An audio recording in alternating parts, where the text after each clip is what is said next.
História sobre a importação do zebu para o Brasil.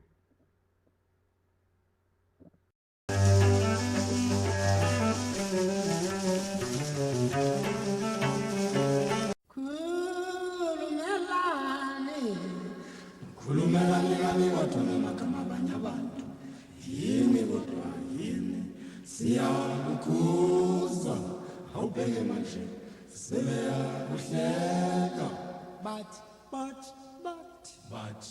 namubhoshozwayo engabuza naziphi namhlanje bewuthi wona amagama. E só suíços vieram mais de 3.000. E entre esses colonos suíços que vieram, veio a família Lengruber. E um garoto de 7 anos era o Manuel Uberlari Lengruber, que se adaptou.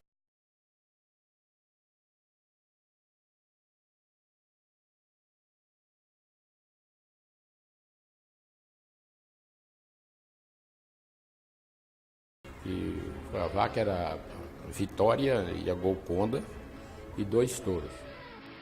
Um zoológico, porque o Hagenbeck ele comercializava animais dos 5 continentes, de todos os habitats, e esses animais normalmente eram utilizados para zoológicos ou para circos.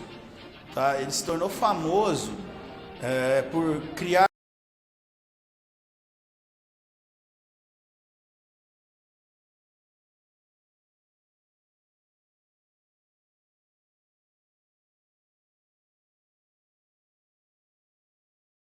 de ser um proprietário deste zoológico, era um grande comerciante. Ele começou a ofertar esses animais aos outros respectivos criadores. Ele tinha um catálogo onde se tinha imagens, se dizia das vantagens do zebu para as condições.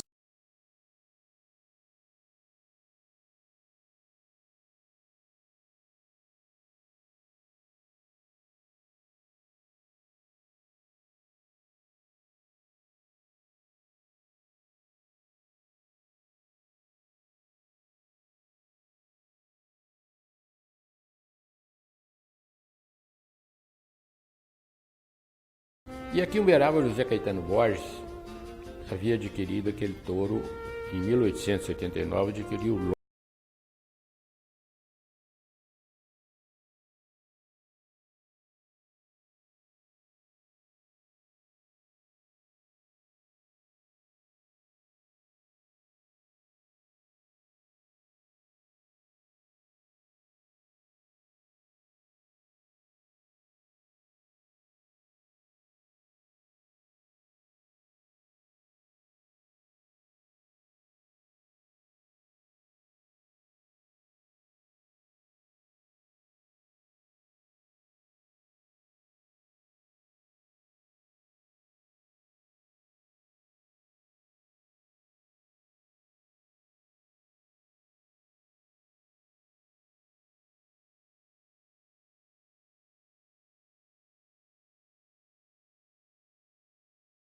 As importações de zebu, o sacrifício que o país, alguns criadores, principalmente lá da região de Uberaba, né, fizeram, que foram eles os pioneiros em trazer o zebu, encarando a Índia e trazendo esses animais para cá em navios relativamente.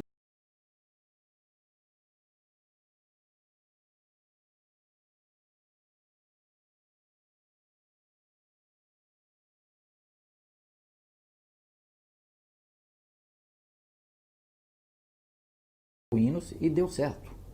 Por que eles trouxeram o zebuíno? Porque eles verificaram no zoológico, fizeram alguns testes.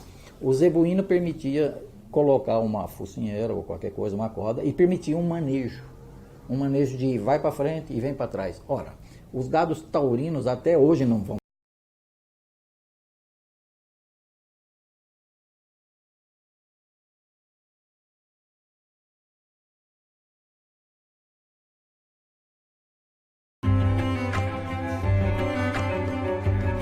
Nos anos 50 Foi esforço dos próprios pecuaristas que viram nele uma ferramenta econômica, que na época dizimava 30%, 40% do rebanho, e na Argentina houve uma epidemia, na região mais pecuarista da época.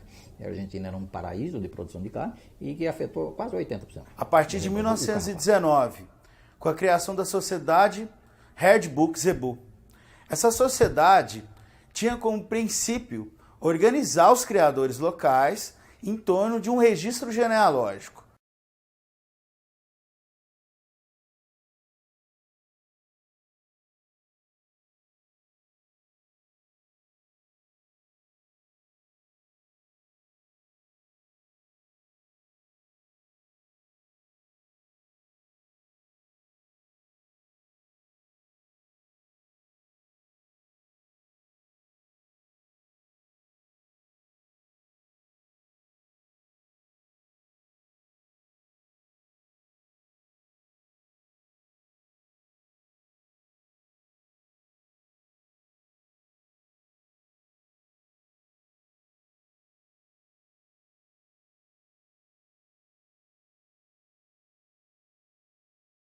Em 1930, pelo Manuel de Oliveira Prata, o Nequinha Prata, que foi junto com Ravizio Lemos. Em 1962 já foram outros brasileiros na Índia, mas já é uma operação mais dirigida, uma operação para o criador.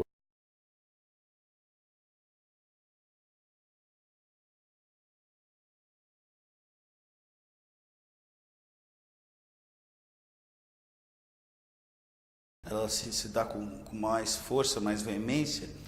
Esse contexto é abatido pelos críticos ao zebu, principalmente alguns criadores de taurinos, a exemplo do caracu. Em 1934, essa sociedade se transforma na Sociedade Rural do Triângulo Mineiro. Outro aspecto a se considerar é que essa sociedade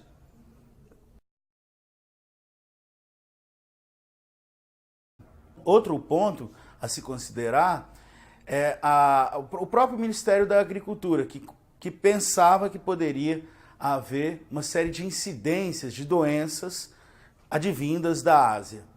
Mesmo mediante essas condições, Felisberto de Camargo, em 1952, ele enfrenta essas questões e encarrega uma importação até a Índia. Na Índia, ele acaba dando preferência à região do Paquistão, tá? Ele atravessa as fronteiras até a região do Paquistão e importa um lote de Sindhi. É interessante que o objetivo do Felisberto de Camargo era que esse lote de Sindhi se adaptasse às condições climáticas do Nordeste brasileiro. Outro ponto a se considerar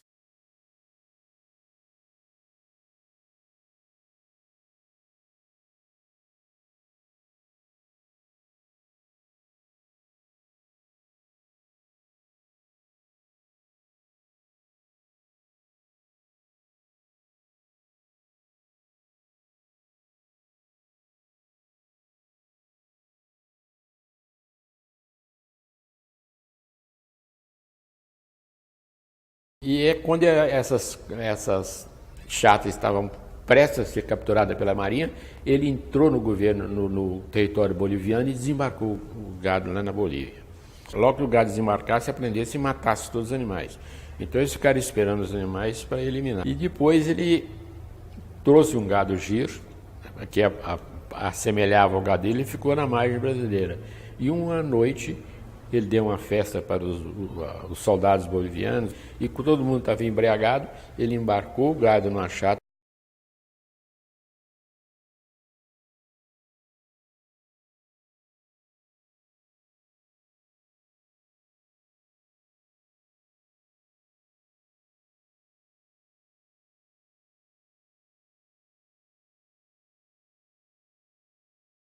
De gado que colocava tourinhos num caminhão e saía pelo Brasil afora, iam até Belém do Pará, uma loucura aquele pessoal.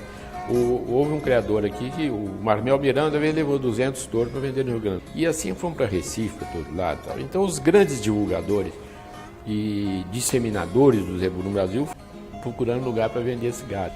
Você imagina você ir daqui até Belém do Pará, levava às vezes um mês de caminhão. Tinha que parar de vez em quando, desembarcar o gado, beber água e deixar o gado descansar, andar um pouquinho, porque senão ficava todo mundo.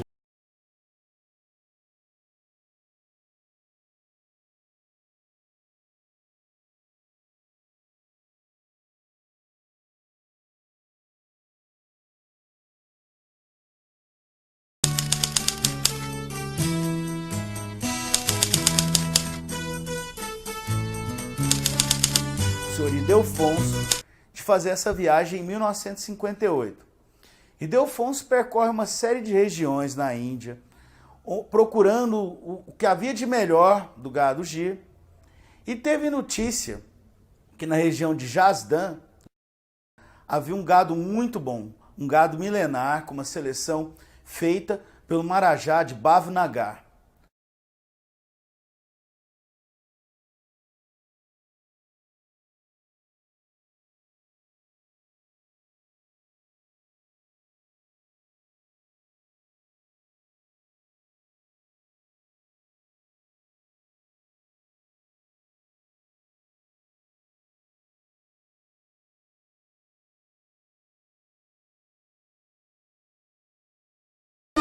Ele registra em ordem cronológica a busca dos animais, reprodutores e matrizes que iriam provocar o maior e mais importante choque de sangue na pecuária do país. Guzerá, Gir, Nelore, Celso os queria a todos e traria os melhores para o Brasil. Foram incontáveis os sofrimentos que Celso e Ildefonso passaram ao arrebanhar o gado pelas aldeias, reuni-los e depois embarcá-los. Celso viaja para a Índia em 21 de novembro de 1958, sem ter nenhuma ideia de quando poderá voltar ao Brasil. Chega no dia 24 e na Índia começa a escrever um diário, nem imaginando que suas anotações e suas ações entrariam para a história. Com um restrito grupo de amigos e uma boiada, romperia as barreiras.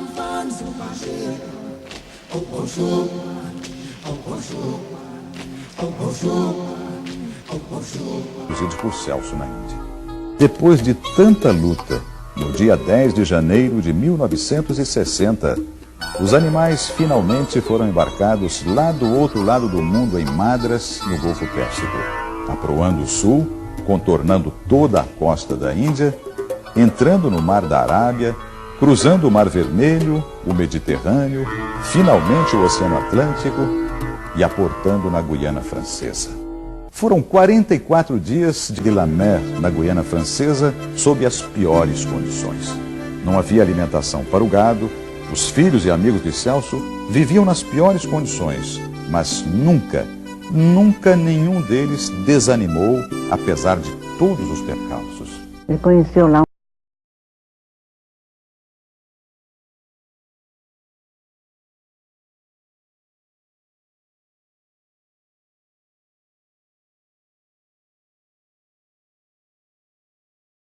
O gado foi para a Ilha das Cobras, em Paranaguá, sua última quarentena de 5 meses.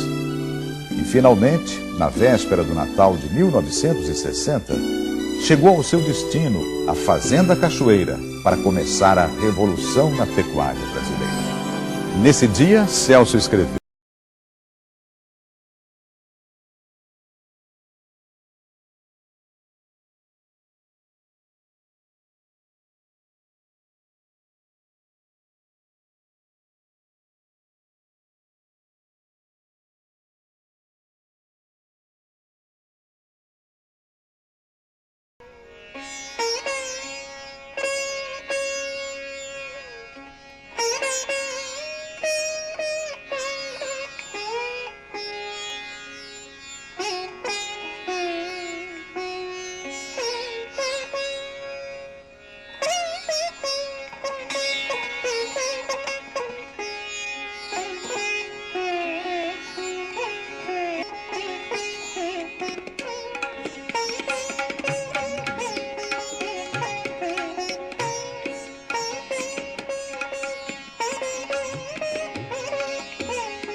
Ancorado ao largo de Fernando de Noronha, na praia de Santo Antônio, o navio dinamarquês Ilsa Claus, especial para transporte de animais, traz a bordo da longínqua Bombaim, na Índia, o esperado lote de gado reprodutor de várias raças.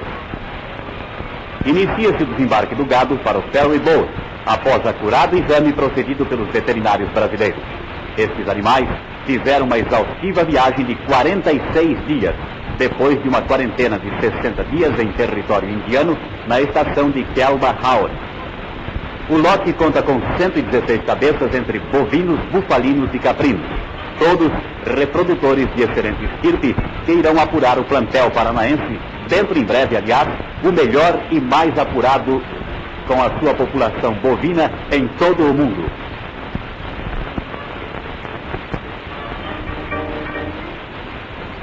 Presenciaram o desembarque em terra firme o governador do território, acompanhado do criador paranaense Celso Garcia Cid, oficial de gabinete Luiz Cruz, representando os secretários da Agricultura Paulo Pimentel e veterinários do Ministério da Agricultura, que constataram estar o gado em excelentes condições, apesar da viagem, graças à excelente ração.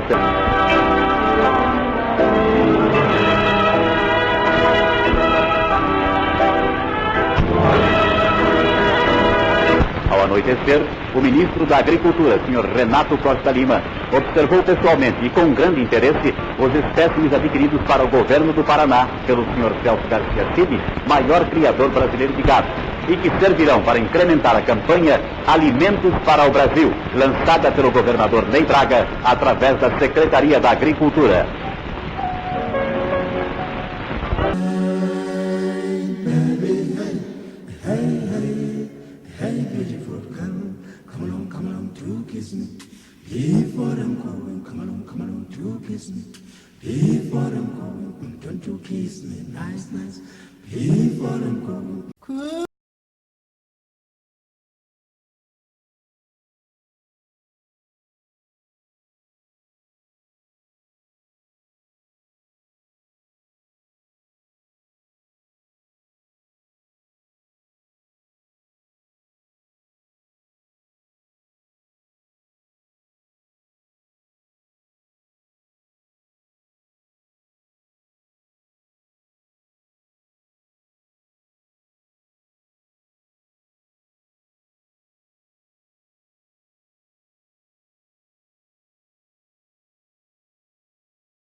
Temos aí Torres Homem, Rodrigues da Cunha, Rubico de Carvalho, Nenê Costa, que organizam uma nova expedição. Essa expedição, ela tinha como objetivo buscar Gir e Nelore. Era a origem da raça pura, eu já tinha na minha cabeça a vacada e os touros que eu não sabia onde eu ia escolher, sonhando com a quantidade de animais bons. E com a minha chegada na Índia, tive certa surpresa de, por falta de documentos e vacinação, pegar a primeira impressão da Índia, 7 dias de prisão, numa quarentena. Que olhei na parede, antes de ver uma reis, vi um posto do Cardio, fiz umas perguntas ali para um veterinário se aquele boi existia. Ele falou, existe, tetracampeão da Índia e subcampeão da Ásia. É do governo? Não, é de um particular. Onde esse boi existe? Está no estado de Andhra Pradesh, na aldeia de Carvad, que é o nome dele, e o dono é um particular, o Anumai. E aquele boi me deixou uma imagem ruim na hora de eu ir correr à Índia, que eu falei, igual esse vou achar certo vários. E foi a decepção. E o famosíssimo Carvad. O Carvad é o pai do Nelore nacional. Como eu sonhava com a Índia, fretemos um navio Cora dinamarquês, tripulação alemã, embarcamos em mar, andando dia e noite. A gente acha que aqui no Brasil, depois que chega, vai ser o céu. Tivemos que entrar num quarentenário, que era o único local para o gado, não tinha comida.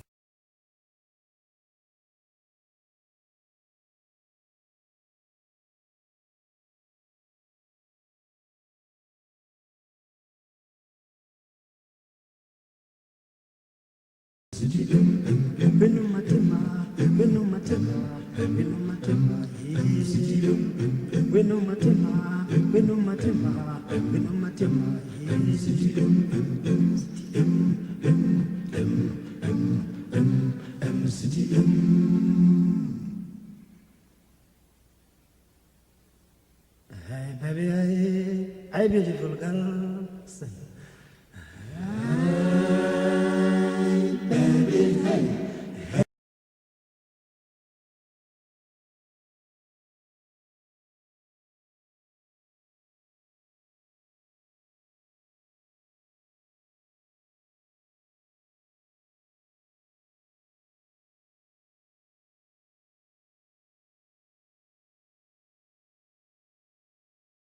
Importação.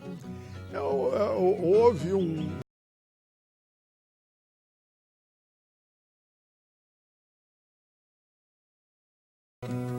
Aí já era festa. Caminhões, visitantes, participando vários, para participar de um filmezinho que vai ser mostrado. A chegada foi muito bonita. Aí foi a realização da satisfação do Toso. Daquele dia ele se libertou de todo o trabalho que teve.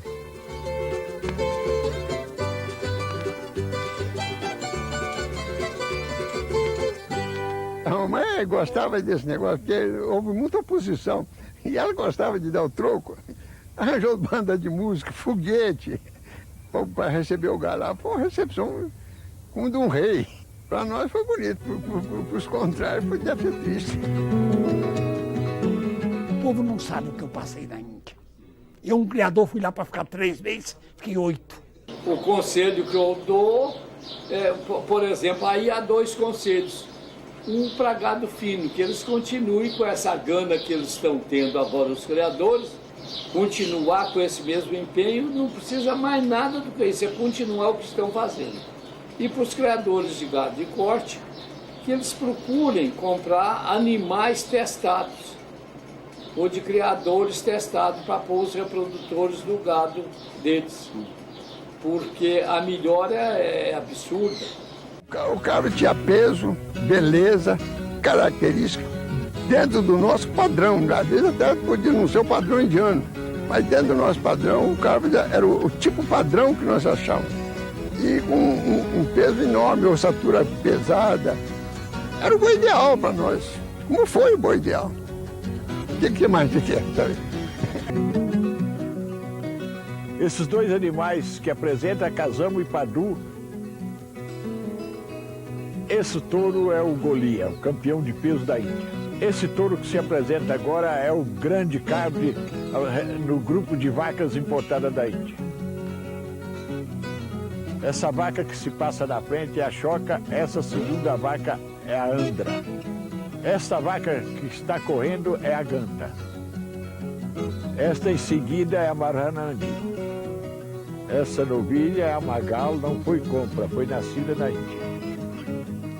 Bom, agora passa a Mara, a mãe do Dumu.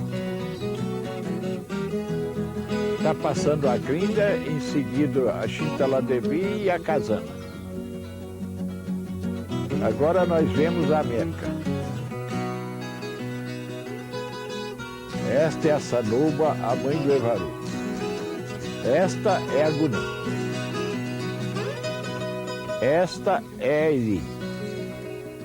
Essa na frente do lote é a Chilara.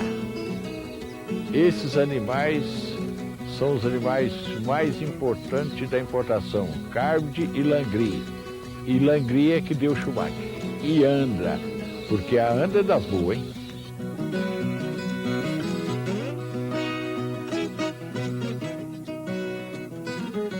Foi fundamental a importação. Foi o máximo que podia fazer, porque não foi só o Carvide, porque vieram outros animais. O negócio foi esse, foi justamente a necessidade de aumentar o peso.